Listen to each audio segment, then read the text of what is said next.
This is Chatter. I'm Shane Harris. This week, author Scott Shapiro on the best and worst hacker movies. If you believe that mass surveillance of people in the United States by the intelligence community is a serious problem, then it really behooves you to actually get your facts even mildly straight.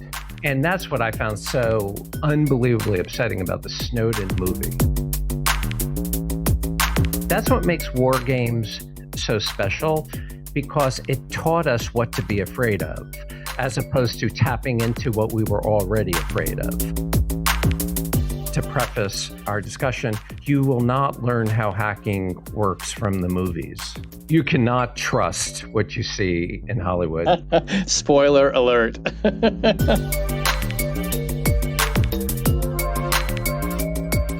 Scott Shapiro, welcome to Chatter. Thank you so much for having me, Shane. I'm really happy to be here. This is great. We're talking in the middle of a very slow news week. Yeah, almost nothing has happened. There was one submersible on, but yeah, that's it. That was a short story. Exactly. Right. You know, it was totally like we've moved on from that. But no, I am joining you from Washington, where I'm actually in the newsroom of the Post today. And are you up in New Haven? Would I have that guess, or have you decamped? Right now I'm in an undisclosed location in New York City. Very nice. But during the semester in the school year, I'm up in New Haven. Right. And for those who don't know, Scott, you are a professor of philosophy at the Yale Law School and director of the Yale Center for Law and Philosophy at Yale's Cybersecurity Lab. How are law, philosophy, and cybersecurity all connected? I mean, that's a combo. Yeah. So everything is connected. I wish I could have said that like the internet's. Yeah, right. Exactly. I wish I could have said that in a Matthew McConaughey voice. So one of the things in this new book that I just published, Fancy Bear Goes Phishing, what I try to show is that we always focus on cybersecurity as though it were a technical problem that requires a technical solution, but rather.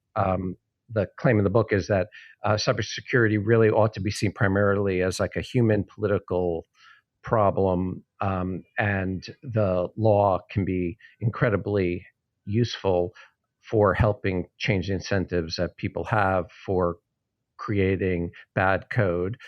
So law plays a very fundamental role. And also another thing that I try to argue is that hackers don't just exploit technical computer code, but they also manipulate the philosophical principles of computation.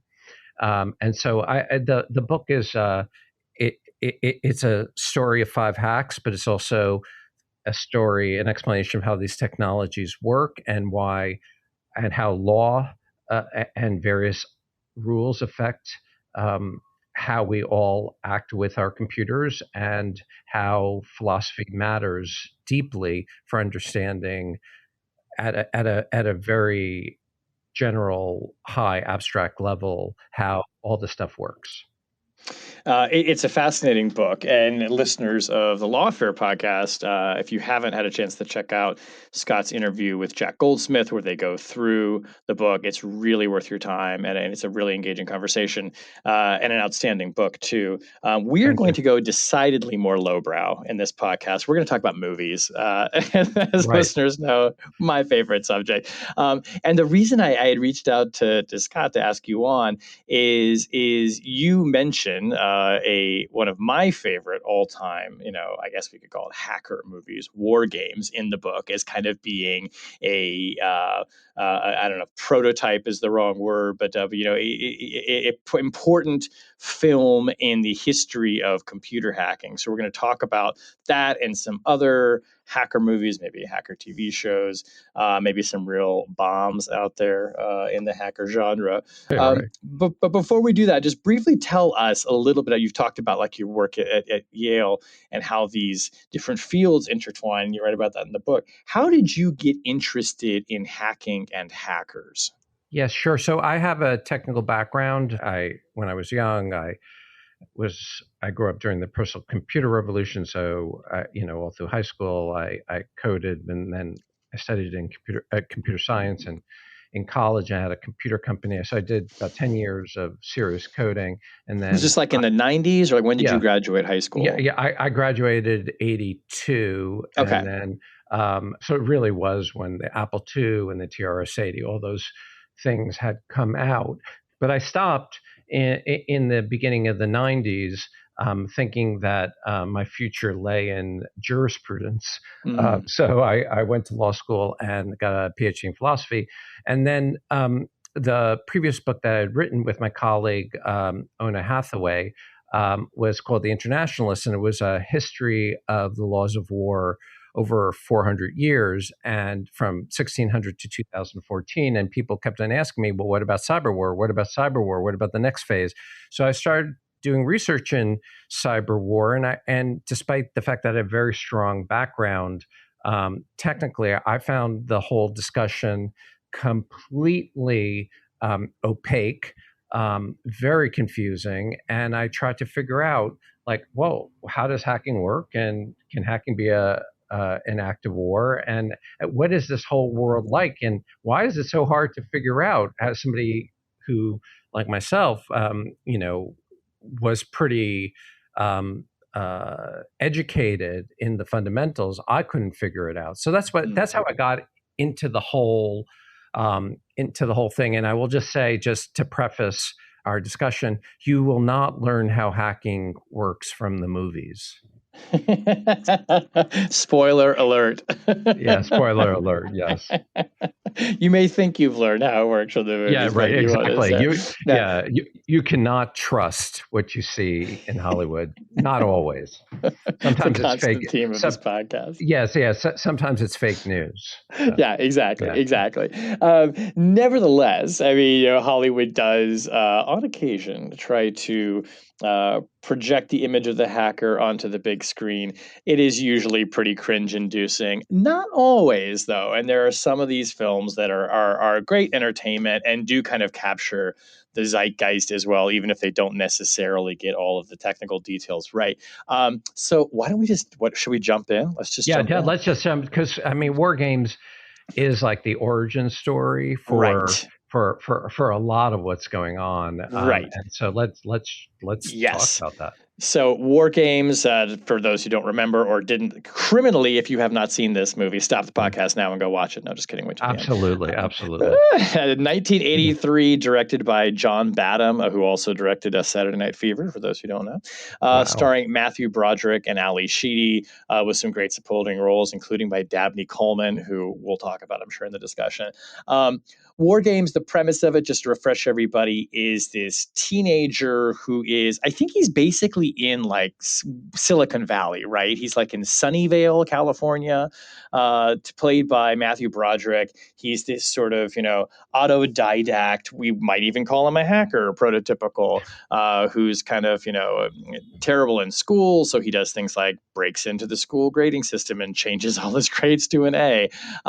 And through a wild sequence of events, which, Scott, maybe you can explain in some more detail, accidentally ends up basically tapping into NORAD and the U.S. Strategic Missile Command and nearly starts World War III. Great premise for a film. So talk about this as kind of like the OG hacker film. Yeah, so I will, but I also want to just state that when you the way the movie opens is a kind of human in the loop. Oh yes, problem, which is really incredibly talk about interesting. That. It's such a good opening. Yeah, talk about that. Yeah, it's such a good opening, and it's also really relevant to what we're worried about right now, not just in cyber when we talk about AI.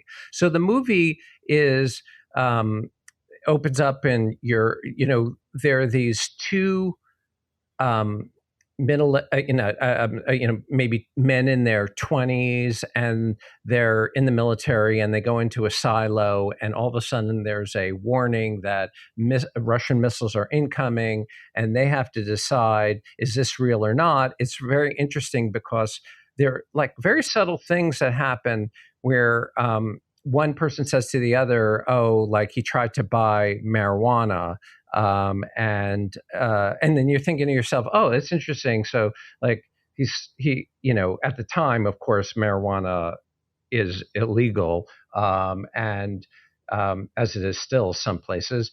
And you're thinking to yourself, oh, that's interesting. Like the guy who's in charge of stopping World War III has been smoking dope on the weekend. And so you're whatever. Okay. They're just like bantering in the missile silo, right? And with all the computer banks everywhere. Yeah. Right. And then all of a sudden it happens and they have their authentication, two men, the two-person scheme, and they break open the codes. And the guy who had smoked weed, because maybe he was a bit chill, he says, hey, he decides not to turn the key and launch. And it turns out to be a false signal, a false alarm. And so a big theme in the movie is, do we want computers to be set up so that they are automatic? Because one of the things that the computer scientist in this film represents, there are two Dabney Coleman, Dabney Coleman. There are two computer scientists. One is Dabney Coleman, who's he believes that the failure of the humans to actually launch shows that there's a vulnerability which should be patched by having a computer do the launch codes the launchers automatically once the president has signed off on it. Don't want humans in the loop. And you're supposed to think that this seems like a very bad idea not to have humans in the loop. And the other computer scientist, who's the genius, Dr. Falcon, he's the one who is the human with Matthew Broderick who will eventually stop it. So the first thing to appreciate is it's so current, because the concern seems to be about artificial intelligence and the ways in which automation may make us much more unsafe in the name of security. Mm-hmm. So we want to beat the Russians, and yet we're putting ourselves at the mercy of these computers that we can't control. That's the first thing. The second thing is that so Matthew Broderick is great. It really is the stereotype of the hacker, but in this case, it probably is more accurate.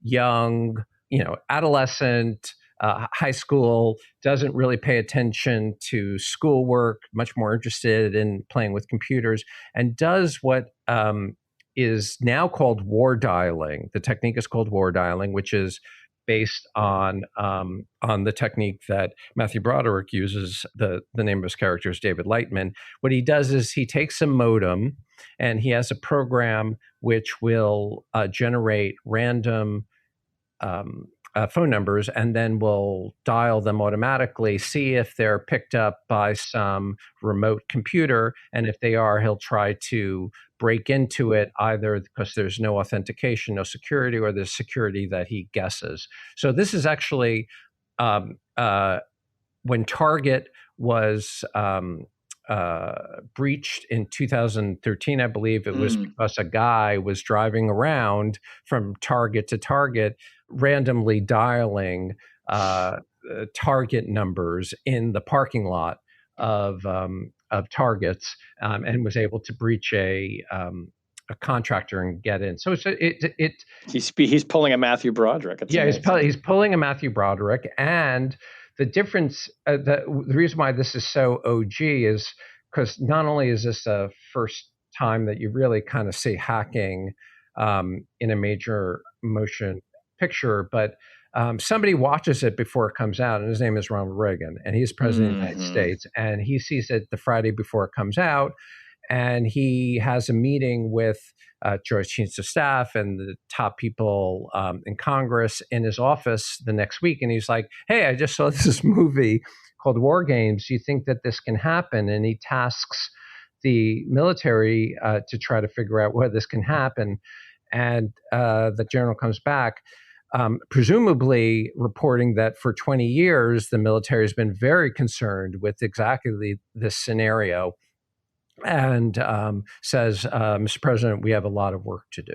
That sounds like a scene in a movie too, right? I Yes, mean, and exactly. like how perfect too that Reagan, who, obviously he was an actor, and if you talk to people who worked with him or you read biographies of him, he related through story. He related through allegory. I mean, seeing a movie and that prompting a policy question is like that is classic Reagan. That kind of thing happened frequently. And this was, and this movie was, I mean, it's in the film. He Matthew Broderick's character essentially, accesses this computer you're talking about, which has the great name, the Whopper, which stands for War Operation Plan Response. It's not the Burger King hamburger. Right. Um, and in the movie, it's like this big kind of black mainframe with this like HAL 9000 kind of looking eyes on it and whatever. And it's meant to be both like somewhat put you at ease, but also be kind of menacing. But the fact that Matthew Broderick can get into it, and the conflict of the movie is that he basically, sort of tricks the United States computer system into thinking that Russia is firing nuclear missiles at the US, which would then, of course, trigger, which they're not, but then the fear is that that would trigger an actual response by the US and ignite World War III. So you can just imagine height of the Cold War, peak nuclear tensions between the Soviet Union and the United States, and the president sees this film and is rather alarmed by it.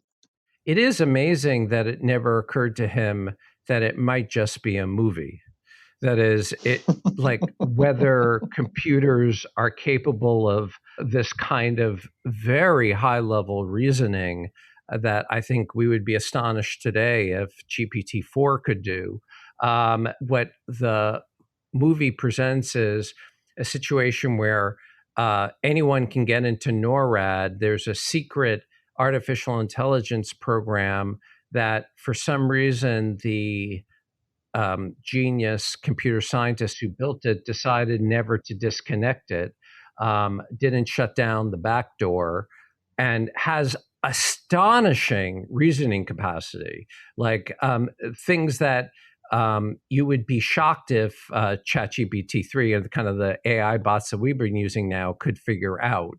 That, for example, that thermonuclear war cannot be played successfully, that it could figure that out is really it would be remarkable if computers now could do it. It was certainly impossible back then. So it's an incredibly important historical artifact because this is what gets the ball rolling and leads to the Computer Fraud and Abuse Act of 1986, which is the main federal statute against hacking. For the hearings on hacking laws, the chair of the committee played 3 minutes of war games to as congressional testimony. It just shows how backwards and how unfamiliar everyone was with this new digital ecosystem. What's really interesting is the fact that some genius computer scientist would create something so ahead of its time and then hook it up to a real system, missile system, forget it's there, not remove the back door, is just so beyond astonishing, and would have the password be Joshua, not even any special characters, Right. just Who's Joshua. the dead son of the guy who invented it? Yeah, it's just Yeah, all too easy. it's Yeah. all too easy. So I mean, it's highly unrealistic, but it was salutary in the sense that it got people interested. There's a great scene that kind of gets at the idea like the machine is out of control. We can't control it. So they get to the end of this thing and they feel like they've averted the crisis, and the Whopper starts basically taking over again. And they're all popping champagne corks at NORAD. And, the general, just who's been running this whole thing, just says, just unplug the goddamn thing. And then Dabney Coleman's like, that won't work, General.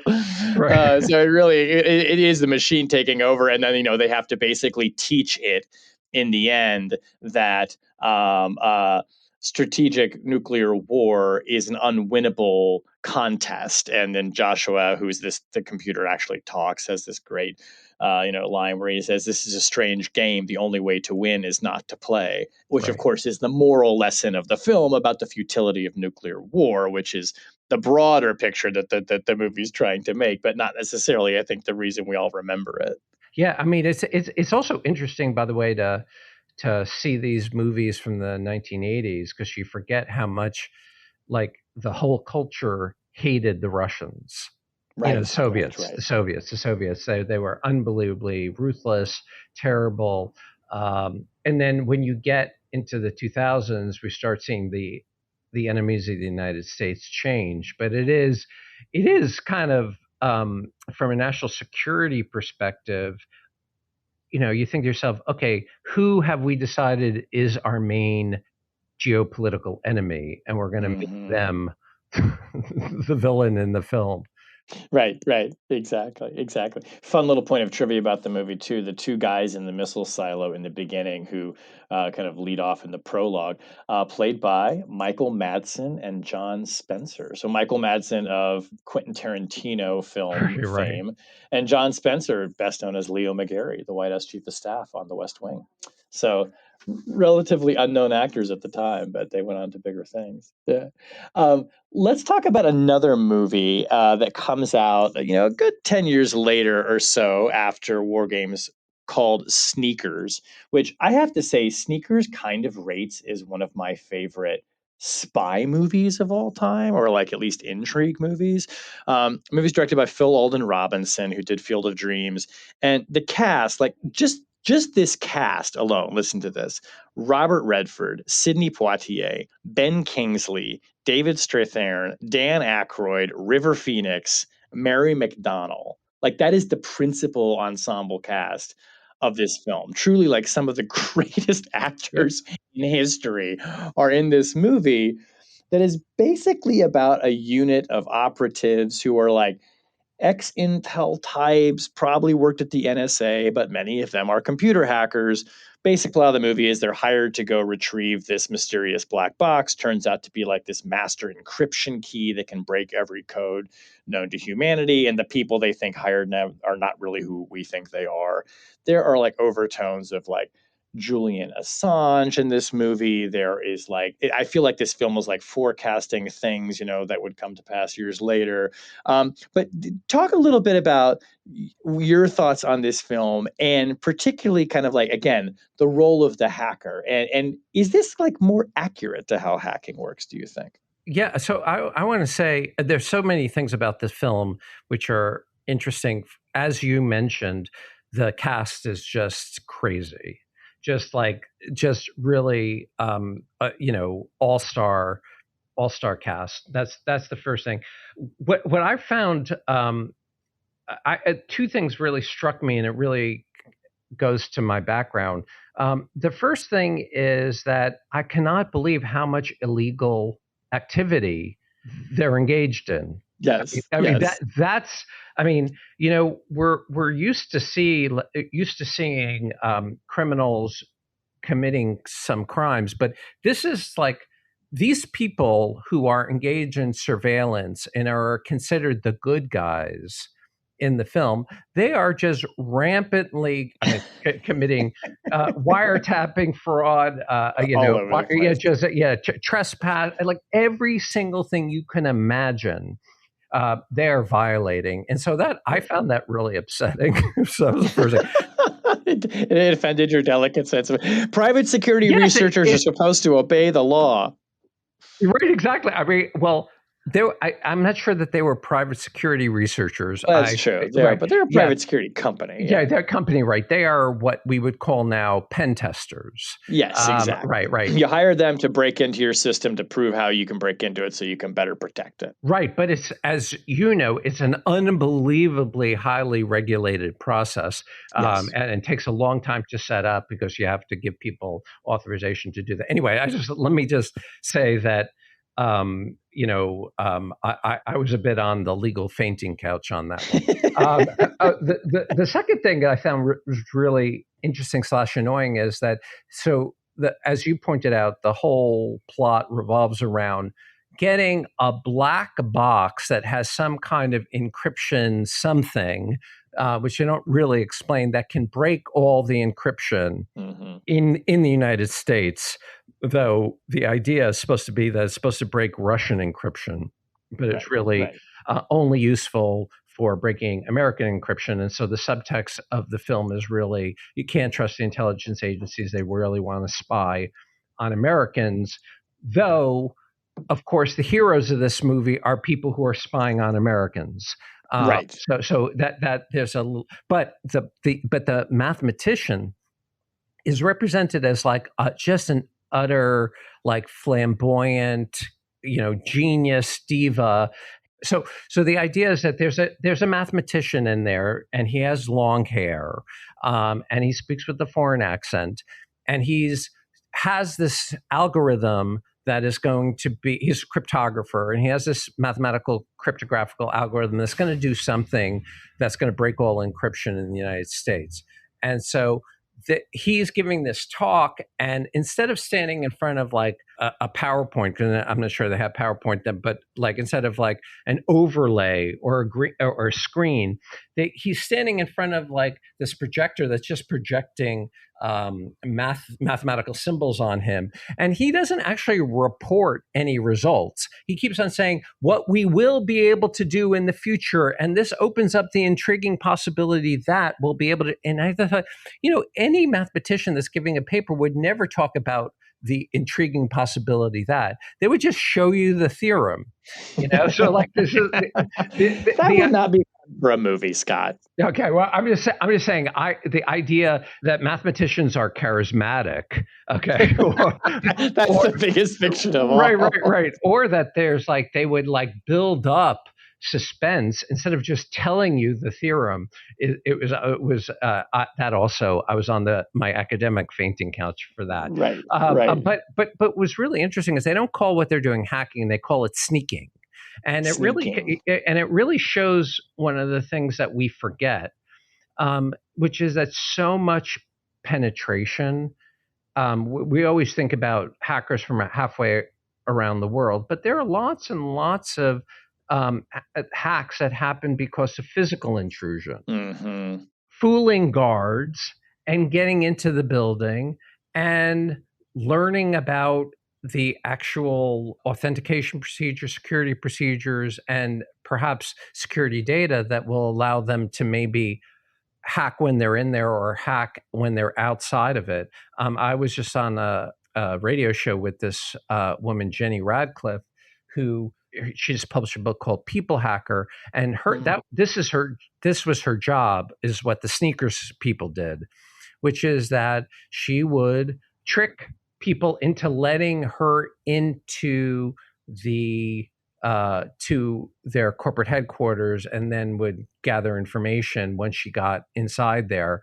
And her techniques were very clever, but this happens all the time in the world of security, and the people at Sneakers show you how much of that would need to be done in order to get into a facility.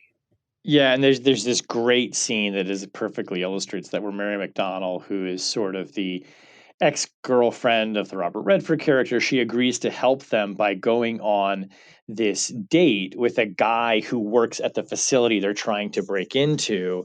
And the way you get in, if you're an employee there, is you go up to the computer and it scans your badge and everything, but you also have to give it a voice prompt, which is, "My voice is my passport, recognize me." And so she has to trick him into saying each of those individual words at some point during the date while she's recording them, so that they can go back and splice it together later. And there's a great scene where she's like trying to get him to say the word passport, and it's hilarious. But you're so right. Yeah. And it kind of forecasts even like Mission Impossible, where they're trying to break into the facility, the physical access component of a hacker movie. Yeah, absolutely. But and I'm so glad you brought up that thing about the recording him saying passport, because everyone now, of course, with AI is talking about the way in which AI is going to help us, break for the first time biometric authentication. So voice cloning, deep fakes on faces, fingerprint generation. Well, you know what? Like, this movie was 1992, and they were doing that, with tape recorders. Yeah. And so it is really, really interesting, that these ideas were really prefigured way beforehand. And what's also incredibly interesting is that the authentication that they use are not passwords. The way they get in is they steal a key card, and then record the guy's voice print.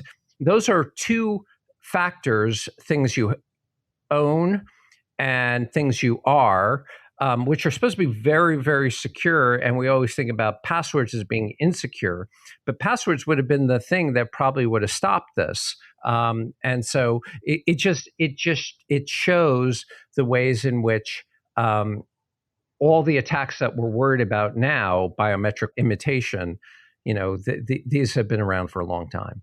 Also, I just wanted to point this out. We have learned a lot as a society about head injuries. Because Robert Redford is constantly being knocked unconscious for very long times, repeatedly, without him suffering major neurological damage. So I just want to say that, like, you can't, if you get knocked unconscious, like, that's really bad. But if you get knocked unconscious for like a couple of hours, that's like ICU.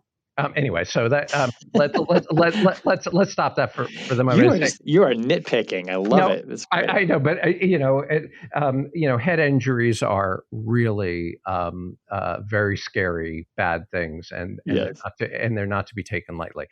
Right. And this movie also reminds me, there's a much earlier film, The Conversation with Gene Hackman. I don't know if you remember this movie or not, where it's a bit different. He's not a hacker, he's a surveillance operative. So his gear is all microphones and radios and things like this. And it's a great kind of 70s paranoia conspiracy film.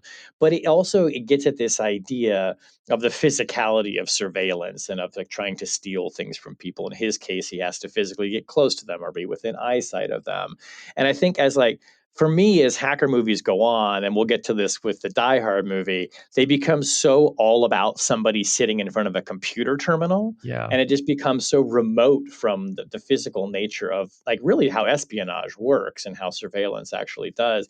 And it just makes for a more boring movie. Like when it's just people sitting behind a computer and stuff blowing up, it's just not as exciting as, watching, Robert Redford try to sneak into a building, or Tom Cruise like doing a trapeze number, or to like, steal a microchip or something. Oh, absolutely. This is a big piece of hacker psychology, which is that if you don't see the harm you're causing or the privacy you are invading, it is so much easier to do it. So not only is it less exciting from a cinematic perspective, it's psychologically it's much easier to do. Actually, putting yourself at risk by putting your body where you can get caught, or to do something that will involve looking at somebody directly in their face and then doing something which is harmful to them, that is psychologically a much, much more difficult activity. Yeah, and that's something that, and maybe you'll want to say a word about this. It's not a movie, but the TV series, Mr. Robot. I thought that really captured that element of it. I mean, that's a movie where it's not just about hacking; it's about the effects of hacking and the social disruption. But I think the way they were able to sustain a narrative for that long, I don't know how many, I think it was like 3 or 4 seasons, was that it was not just people sitting behind terminals. Yes, absolutely. And it wasn't actually that physical either. So one of the things that we'll get to, obviously, we're going to talk about Die Hard 4, which is how unrealistic it is.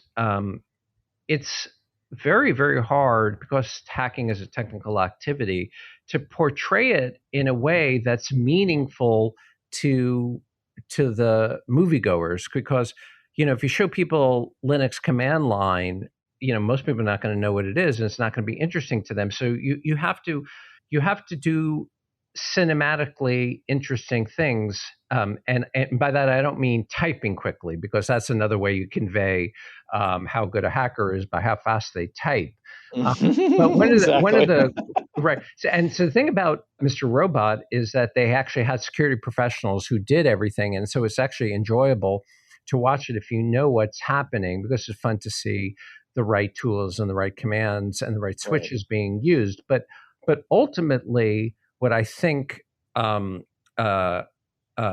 Robot does well is that it uses music, it uses editing, and it uses plot to get you interested and to convey the suspense. So it's not that it can't be done, it's that it's much harder to do. The earlier movies, we didn't talk about hackers, or, kind of even earlier films that try to represent hacking, but they often represent it as though it were a video game. Yeah. So there's a lot of graphics, a lot of things, ships passing, bombs going off, when hacking is really just looking at text command lines, just characters up and down your screen, very, very little graphics going on. Yeah. Well, let's talk about now we have to talk about Die Hard. The next film, Live Free or Die Hard, aka Die Hard 4, 2007, directed by Len Weissman, starring, of course, Bruce Willis, Timothy Olyphant, and Justin Long. Probably not the most memorable in the Die Hard franchise. I can't remember if it was the last one, but to situate people too contextually, this is 2007. It's 6 years after 9/11. And this is also a period in America where I think it's safe to say, and I remember as a journalist covering this, Americans are just starting to kind of become very alert and paranoid to the idea that terrorists might not blow up buildings or fly planes into them, but will get into the internet and start breaking physical infrastructure and disrupting daily life. And so Die Hard, kind of like smartly, I think, from the producers and the writers' point of view, enters this moment of kind of heightened paranoia about hacking in America in a kind of post 9/11 environment. So talk to us about this film and what it what it gets right and wrong. Yeah, right. So watching it again, I hadn't realized, but so here's the basic idea. The basic idea is you have this evil hacker, somewhat demented person. Played by Timothy Olyphant. Yeah. To Timothy Olyphant, who's really great in this. Yeah, he's terrific in it. Yeah, he's really terrific. He's really kind of got that cool, evil vibe down. And he is like an Edward Snowden type. So his backstory, according to the movie, is that he was security person and involved in intelligence, and then sees how the internet is really, really insecure and fights to have the United States government rebuild it or the world rebuild it, and is so upset that it's not being rebuilt that he decides to show how easy it is to destroy the critical infrastructure of the United States, and so engages in what they call in the movie a fire sale, which is to destroy the entire anything that's critical infrastructure. They're going to destroy. They're going to destroy the traffic light system. They're going to destroy train system. They're going to destroy the grid, the electrical grid. They're just going to create pandemonium across the United States. And there was a great book written by a colleague of yours at the New York Times, David Sanger, called "The Perfect Weapon," and it's a really great book about cyber conflict, and it's called "The Perfect Weapon," which, in a way, I think is like misleading because cyber weapons are highly imperfect, and I think that's one of the things that this movie, Die Hard 4, gets wrong. One of the things that you learn about cyber weapons is that they are very system specific. They're hyper specialized, and they are designed to exploit something about somebody's setup that has some vulnerability. And so it turns out that you can hack into, let's say, a security camera setup. In my book, the Mirai botnet involves infiltrating security cameras. It's also possible to infiltrate, at least theoretically, traffic system for Right. a major metropolitan area. Right. What seems very highly unlikely is that you can do this in New York, Boston, Chicago, Los Angeles. That is that each of them are going to have very different configurations. And it's Right. highly likely you're going to have a whole suite of these tools in order to hack into the digital infrastructure of the United States, because we have a federal system and states have, basically control their critical infrastructure, and localities, they control their critical infrastructure. There's some obviously guidance at the state and federal level. But the nice thing about the United States is that it's a choose your own adventure. And so Hmm. that means that to hack all of it would be an unbelievably difficult thing to do. Another thing that you see in the movie is that somehow every single system has the same user interface, or GUI, graphical user interface, and so Right. the any terrorist can just jump on the computer and go into Boston's traffic system and change it, as if the Boston system probably has its own setup, and it probably has 1,000 glitches that you have to learn. And the idea that anybody could just jump into a system and start playing around with it, even if they had gotten unauthorized access, that's just as highly unrealistic. Yeah, it's a feature of the worst hacker movies that they treat the internet like it's this centrally controlled device that has a single Yeah. point of access, which is, of course, I think just like playing on the public paranoia that that's what the internet is. It's like the Whopper. It's this machine that's doing things and you can't see it. I mean, the net with Sandra Bullock, like great example of just like Yeah. out of control, stupid paranoia about I mean, they can track you everywhere. It's like Enemy of the State with Will Smith and Gene Hackman as a kind of another example in the genre. But it's so interesting to me because they're not great movies, but they do speak to in a kind of zeitgeisty way about what is terrifying Americans at the time, possibly like what people frankly in my profession are maybe misleading them about what they should be scared about. And so I look at Live Free or Die Hard, and it feels like an opportunistic film. It's like, let's make a movie right now about what's scaring the crap out of people: Yeah, computers, absolutely. hackers, turning the traffic lights off. And in that sense, yeah, it's well executed and it's well acted. It also makes me think that there's an interesting little parallel to draw in the second Die Hard film. There's arguably an example of hacking, although maybe in a more analog way, that is actually, frankly, it's terrifying. And you could not do this after 9/11. But I don't know if you remember this, but the villains in that movie, they physically tap into the cables that run into the air traffic control system, I think, of the New York airport. So they basically take over air traffic control for the airport. And they have their demands and they're holding the city hostage. And to demonstrate what they're capable of and the lengths they're willing to go, there's this terrible snowstorm because it's Die Hard, it's happening at Christmas. And they short circuit the tower. So they're the ones talking to this plane that's trying to land, and they trick the plane's guidance system into thinking that it's actually 200 feet higher in the air than it is. So they crash the plane and they kill everyone on the plane. And it's utterly terrifying. And you Right. can't the scale of violence, and that it's an airplane. Again, you have a hard time doing it, but that's actually more accurate in terms of the way you would have to pinpoint it. Like, you got to get into this wire that goes to this place, block this communication, as Yes. opposed to the whole just break into the internet model of Yeah, Die yeah, Hard 4. yeah, yes. So I absolutely agree with everything you said, and just to pick up, that's what makes war games so special, because it taught us what to be afraid of, as Mm, opposed to tapping into what we were already afraid of, and yeah.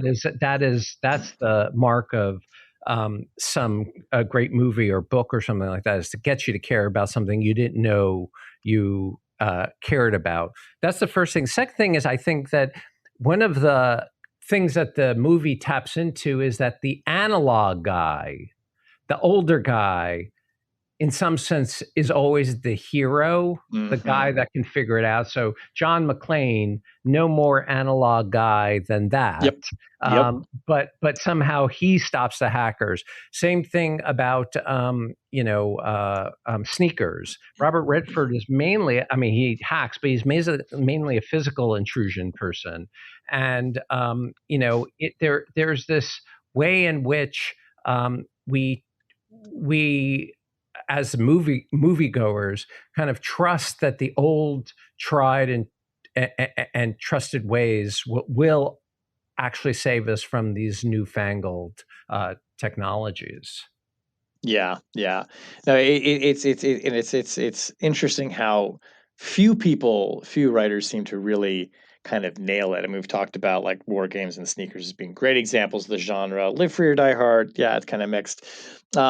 Let's bring us to the last film on our list. This is 2016's Snowden, directed by Oliver Stone. Joseph Gordon-Levitt is the star, playing Snowden. Shailene Woodley, Melissa Leo, and Zachary Quinto. Excellent cast of actors. This film, I think we both agree, sucks. This film is terrible. Yeah, right. But can we agree that it's so bad it's good? It's so bad it's good. Yes, Okay. 100%. I will just say, like, for my part, I remember watching this movie in the theater and frankly being skeptical because it's directed by Oliver Stone, who has lost his mind and had lost his mind long before he made the Snowden film. Right. We could all say some words about Oliver Stone maybe in a bit, but really thinking like, God, this is not going to be good. And just being mesmerized by how bad it was. I would say just from from the standpoint of just how not only did it seem to misrepresent Snowden, but just like this bizarro, like paranoid culture of intelligence and all the things that Oliver Stone is kind of imagining about this world. When actually, had you just kind of stuck to more of the real story, it's pretty compelling. You can watch the documentary Citizen 4 by Laura Poitras, who is portrayed in the film, by the way, by Melissa Leo.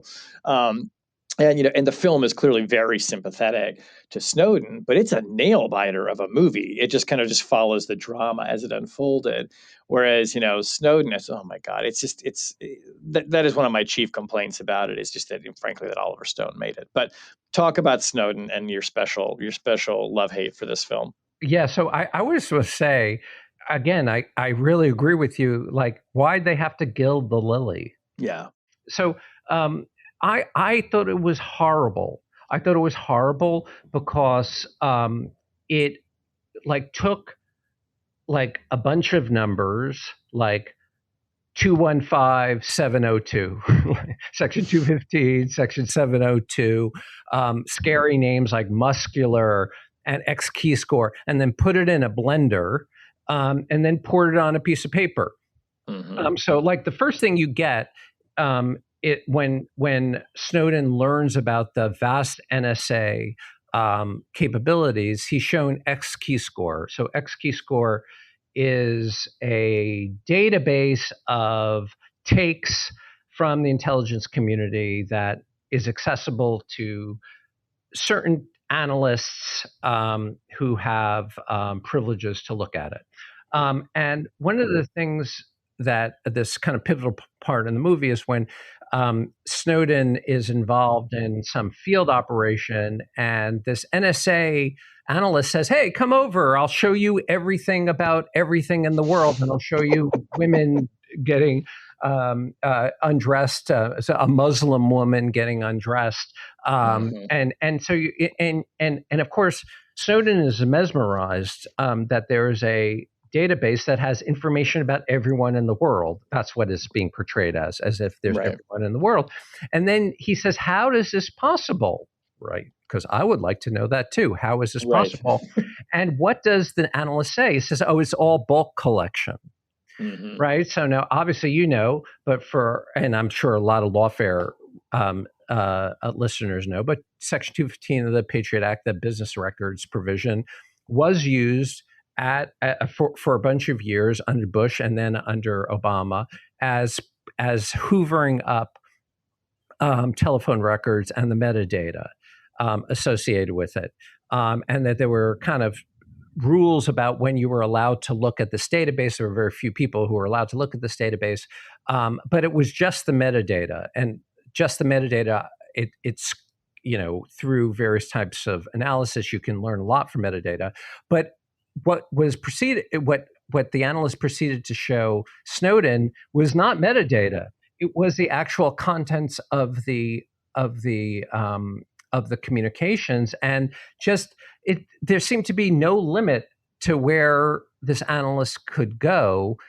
He's targeting a U.S. person, somebody who is in Oakland. Like this is like a very serious infraction. What I thought was the most interesting thing is that there's absolutely no oversight.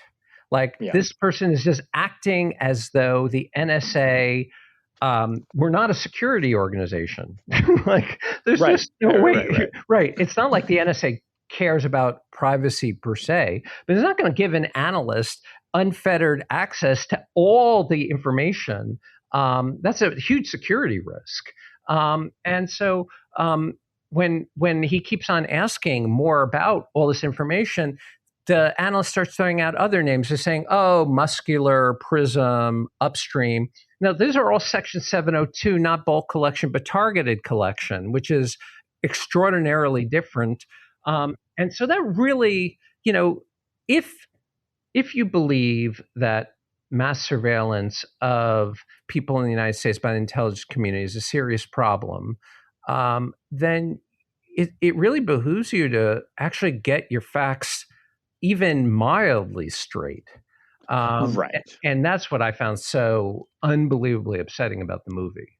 And I think this brings me back to Oliver Stone. I mean, Oliver Stone doesn't care about getting the facts straight, right? I mean, and it's really, I mean, the movie I think we can go back to is kind of like what in a way sets this up is the movie JFK, which, I mean, we won't have to spend any time talking about that, but I mean, it's a preposterous film. I mean, it is like every bizarro conspiracy theory that has been debunked on the JFK assassination poured into a 3.5 hour movie, which, by the way, is a mesmerizing film. I mean, it's an incredibly, like, if you just forget about reality for a minute or for 3.5 hours and follow along with another all-star cast, it is a riveting movie. But like, it's riveting in the way that, and I don't know if you ever saw this. There's a documentary made after 9/11 that circulated on the internet called Loose Change, which was like basically a homemade documentary about how 9/11 was an inside job. It's insane. It's incredibly compelling. So I think that Snowden suffers from this same problem that Oliver Stone is getting at, which is that he has an idea how things work. He has a point he's trying to make, and he roots a narrative in history and says, screw the facts. And I think, the danger of a film like this is that people go to see Snowden and they think, oh, so that's what this was all about. Like, that's what his exposure was all about. That's what this all means, because it's a mass market film, as opposed to like going and seeing Citizen 4 maybe and getting but maybe at least more factually based idea. That actually gives us the opportunity to come back to, okay, so what did Snowden reveal? Yes, please. And it's so interesting because I was covering this, having just written a book about surveillance called The Watchers, which had come out a year or two before the Snowden leaks. And the first thing I thought when I was seeing some of the documents that he disclosed, and I wasn't at the Post at the time where he gave some of them, was I think I wrote about this all in my book. Like, this is, I mean, we knew a lot of this, right? Right. The initial leak about the court authorization regarding, I think it was like bulk collection, there was some newness to that, and arguably some very deep public interest, journalism in that, and that as it was exposing things people didn't know about that were potentially, legally dubious. But as the more and more of the documents came out, I mean, and I was covering this at the time, kind of like two big overarching points. One that I realized at the time, and one that I don't think I appreciated till later. One was that most of this stuff was PowerPoint presentations. It was internal documents that, yes, referred to real programs and actual things that may have been going on, but that were arguably exaggerating some of the capabilities, possibly because these were made by people who were trying to impress their bosses and get their programs funded. Right. So to say nothing of the expansiveness of NSA surveillance that it showed, which I think, we kind of all understood, frankly, and I had written a book about. A lot of these, I was looking at these PowerPoint documents and thinking to myself, we should not just be taking these as journalists as gospel and writing off these the way we'd be writing off of this isn't the Pentagon Papers necessarily, right? This isn't even the WikiLeaks cables, which showed actual documentation by people in the State Department talking to each other in real time. And I don't think journalists were skeptical enough of some of the documentation. That's one. The second thing, I didn't appreciate this till later, is what it actually showed, and this is going to make me sound like an NSA apologist, I know, that the NSA has an enormous and robust legal compliance division within the agency. Some of the things that were revealed about excesses by the documents that NSA excesses were actually things that the NSA had caught because of its compliance architecture, which is not to say that it's not perfect, that it's perfect, but there is basically a huge division of lawyers that are there to make sure that the NSA stays within the legal lines, which is not something that I think is a story that was really fully fleshed out in the midst of all of the reporting, some of which, including my own, I will say, was overheated. Right. Yeah. So I'm glad I agree with you because you're the expert on this. I would say that one of the things that was definitely portrayed in the media, and it is a big part of the Snowden film that Oliver Stone presenting, is the idea that the NSA hacks other countries a lot. That's something that everyone should know. That's maybe you should have learned it maybe it should be taught in high school, which is that there's this executive order called 12333 that basically gives the NSA carte blanche to hack outside of the United States. And so the fact that operational details of this come out in the Snowden revelations, that's of course new and bad, the details, but the fact that the NSA is doing its job should not have been new for people. The thing that I think was really new, and this goes to what you were saying about the initial revelations about the Verizon order for Section 215, the bulk collection, and then Section 702, the second story, which was Section 702 targeted collection from social media companies like Google. I think what they revealed was that that there was secret law being made by the federal by the Foreign Intelligence Surveillance Court, and people knew that business records were being collected. They just didn't know that all of them were being collected. Right. And they also didn't know the kind of expansive interpretations of Section 702 that were allowing NSA to legally do what they were doing. And so, if anything, I feel like what Snowden, the big value added that Snowden contributed was to basically tell us that the Obama administration was hacking, so to speak, the FISC, the Foreign Intelligence Surveillance Court. They were using the secrecy provisions to push the boundaries of legal interpretation such that people didn't know what the law in fact authorized or not. I think it's important to say that the rule of law does not require that we know what the NSA is doing, but we have to be able to know what we're allowing the NSA to do in order to know whether we should continue to allow them to do it. And the fact that a secret court was basically acting as a regulator of domestic intelligence and foreign intelligence surveillance, it was really bad. That having been said, I think it's really important when you point to the PowerPoint slides and you say, actually, you see that there are all these safeguards that are on the slides. So, like in Snowden, the NSA analyst just types in some keywords and see what pops up. whereas the Snowden PowerPoint deck had slides showing about the rather complicated oversight procedure that tasking anyone has to go through. So by Snowden's own revelations, there was a significant amount of oversight to what analysts were doing. So in a way that the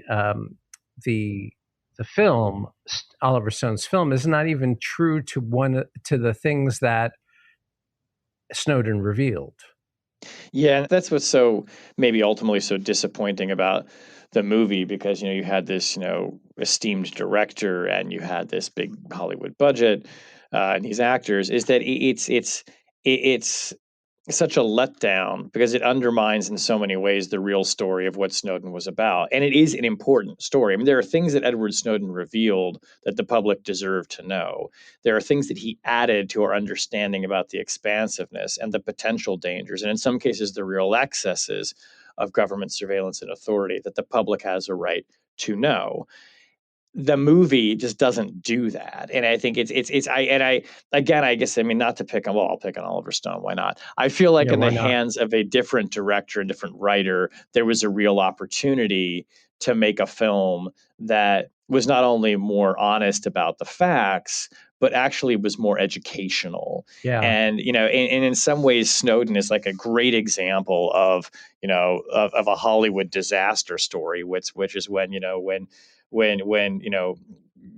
people try to take on a fictionalized version of real and important events and just get it so terribly wrong, and then no one's going to want to pick this up again. Like, no one's going to, I mean, it would take a lot. It would be a very heavy lift to get another Edward Snowden movie made at this point. yeah. And it's just kind of such a shame that Oliver Stone kind of wrecked it, Right. frankly, No, because yeah. absolutely. And let's not forget, like, I mean, well, I think he identifies being on the left.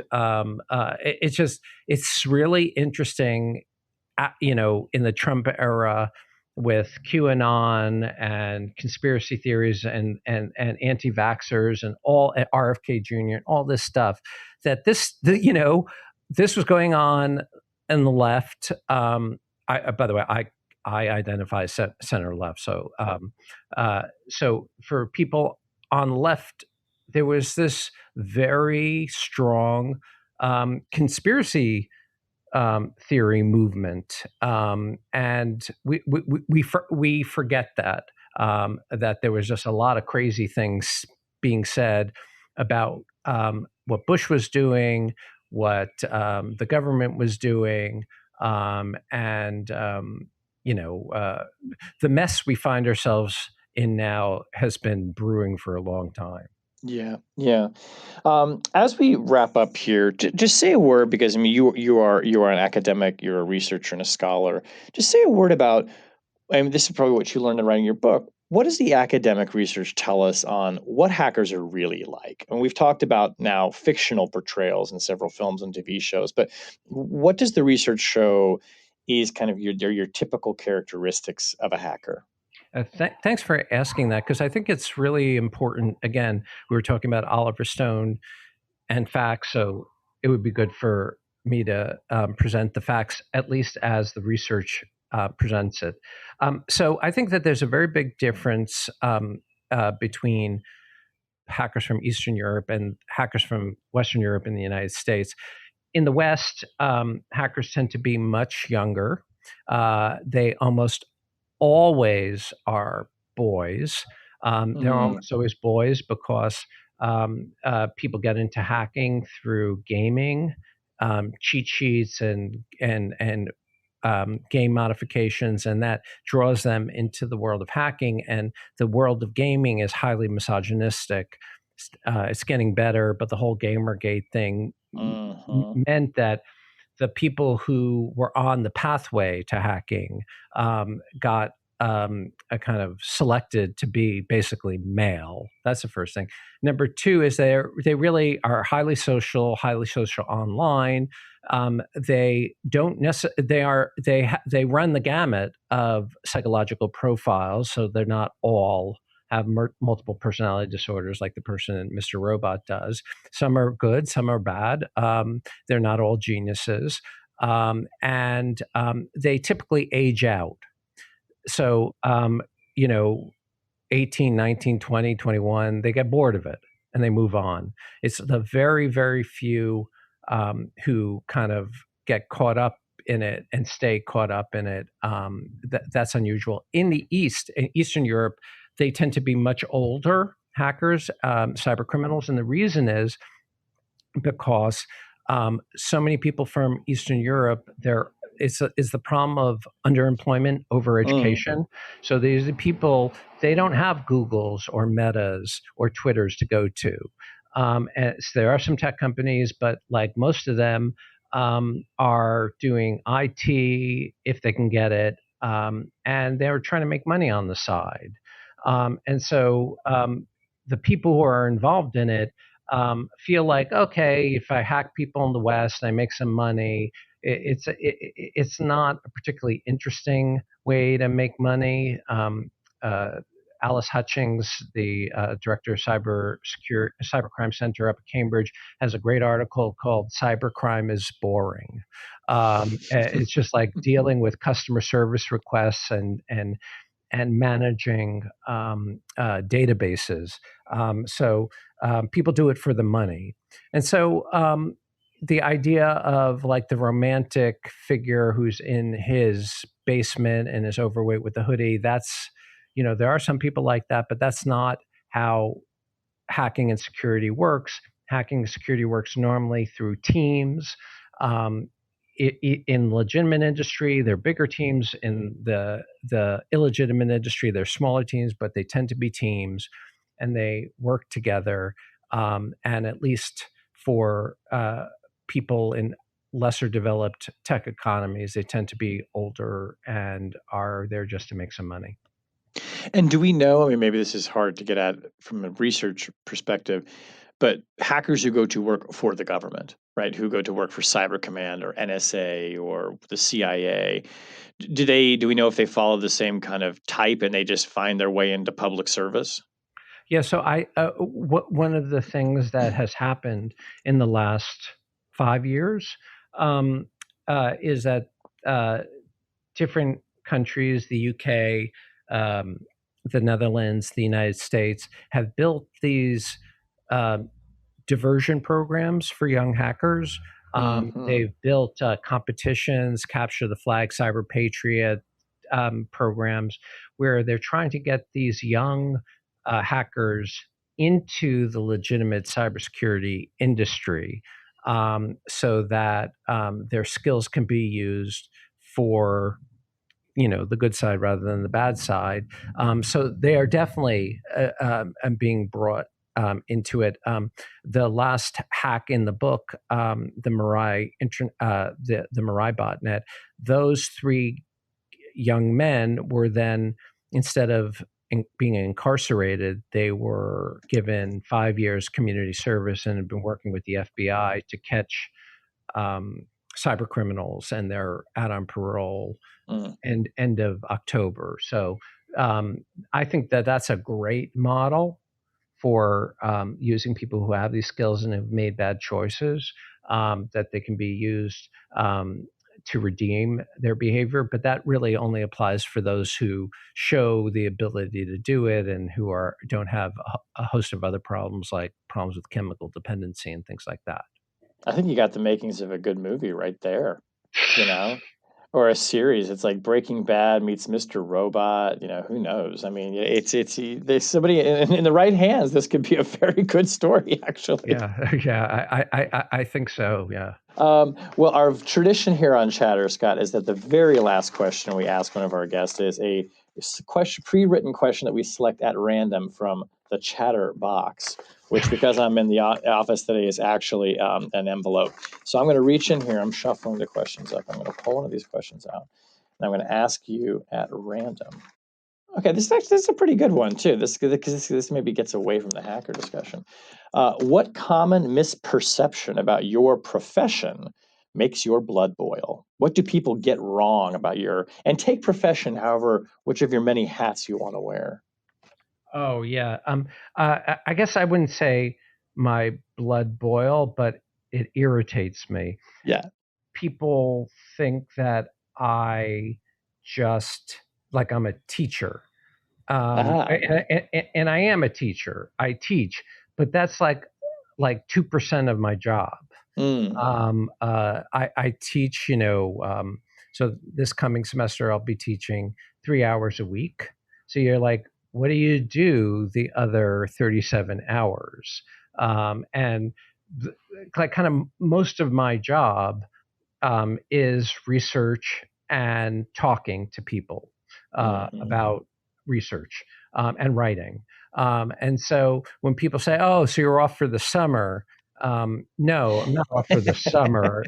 The summer is when I get to do the job that I'm supposed to do that I haven't been able to do. I love teaching, and I think teaching is, a great calling, and it is a calling. But most of my job is not that. It's shit posting on Twitter. I'm sorry, I didn't mean to say that. I meant You writing meant on Blue Sky. Yeah.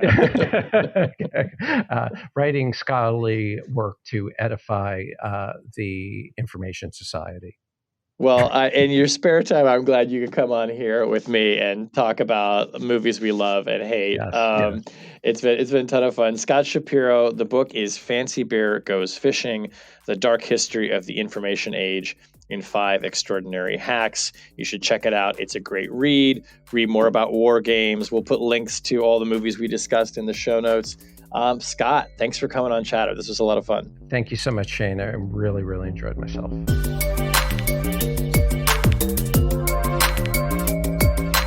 That was Chatter, a production of Lawfare and Goat Rodeo. Please subscribe to the podcast and find us on Twitter @ThatWasChatter.